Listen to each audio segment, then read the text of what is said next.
Is Bitcoin going to become the new world reserve currency? Hi there, crypto fans. Dick Allgire here. I'm wearing my Bitcoin shirt. It's another day at Ethereum Place in Hawaii.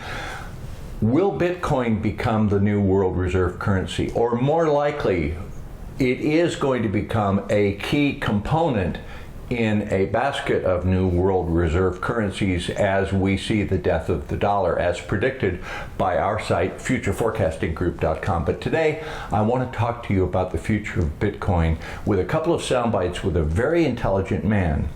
Paul Manafort did a 2-hour interview with Tucker Carlson on Tucker Carlson's site, tuckercarlson.com, and I would suggest going there and listening to some of these interviews with an open mind. Listen to someone in a 2-hour interview and consider what they have to say and do your own research and see if you don't learn something. So Paul Manafort was Donald Trump's one of his original campaign managers from earlier runs for president. And Paul Manafort was sent to prison for being Donald Trump's campaign manager. And I didn't hear that much from Manafort, didn't know that much about him, but he always struck me as a little bit, I thought, kind of greasy. Like maybe he seemed like a guy that would pal around with the likes of Barry Schmeling. I need to bring Barry Schmeling back. But I have a different opinion of Paul Manafort after listening to him objectively for 2 hours. And one of the things he talked about with Tucker Carlson was Trump's view, Trump's stance on Bitcoin and cryptocurrency and where cryptocurrency was going. Here's the first soundbite. What's the relevance of cryptocurrency in this election, do you think? All the crypto people seem for Trump. Is that meaningful? No.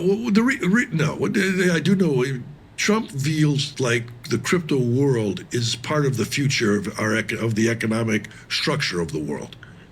And he sees the Biden-Harris administration as pushing it offshore into the hands of China and into the hands of the darker side of the economy. And his attitude is the best way to influence the proper growth is to bring it onshore, to regulate it properly, and let it become an American industry, just like Bretton Woods did to the dollar in the aftermath of World War II. Makes perfect sense to me, and Trump has endorsed Bitcoin. Now, Trump originally, when he was president, kind of badmouthed Bitcoin and cryptocurrency because he knew that we needed an orderly transition, and if he would have come out fully endorsing cryptocurrency at that time, it would have crashed the dollar, crashed the stock market, crashed the entire financial system, and Bitcoin would have rocketed up out of control. So he knows what's coming. And here's another soundbite where Paul Manafort is talking about what Trump is doing right and what Joe Biden did wrong in regards to Bitcoin. And this is what Trump is very smart on. Trump's saying, okay, crypto world, this is the future economic policy potentially of the world. Well, we need to have the Fort Knox of Bitcoin sitting in the United States, not in Beijing. And so what happens when Trump makes that statement on the campaign trail, where he says he's going to have a crypto foreign reserve in the United States? Biden immediately sells off 20% of the U.S.'s Bitcoin that it's holding, and guess who buys it? China. Well, that's not quite true. China didn't buy all of it. Michael Saylor and I bought some of that Bitcoin when it went on the market. And it was a good move for both Michael Saylor and for me.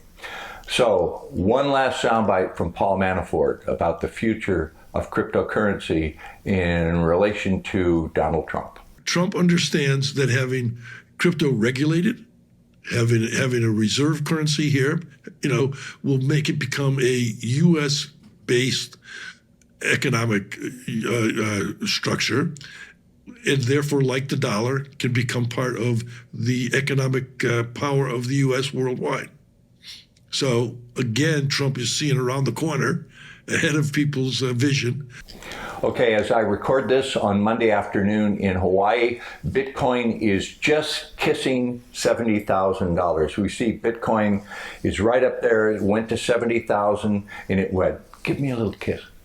And 70,000 said, I love you, Bitcoin. And Bitcoin said, I love you too, 70,000, but I can only stay with you a little while. And 70,000 said to Bitcoin, why? Why can't you stay here? And Bitcoin said, I need to go back down lower so more people can buy me, so we can have an opportunity to get more people involved in the transition to the new financial system and to be able to have a piece of the new world reserve currency. And 70,000 said to Bitcoin, okay, but it's nice having you here. And Bitcoin said, I'll be back even if I go down, but I won't stay long because I need to go see $100,000. And $100,000 looked down and said to Bitcoin, you're almost here. Come on up. We're waiting for you.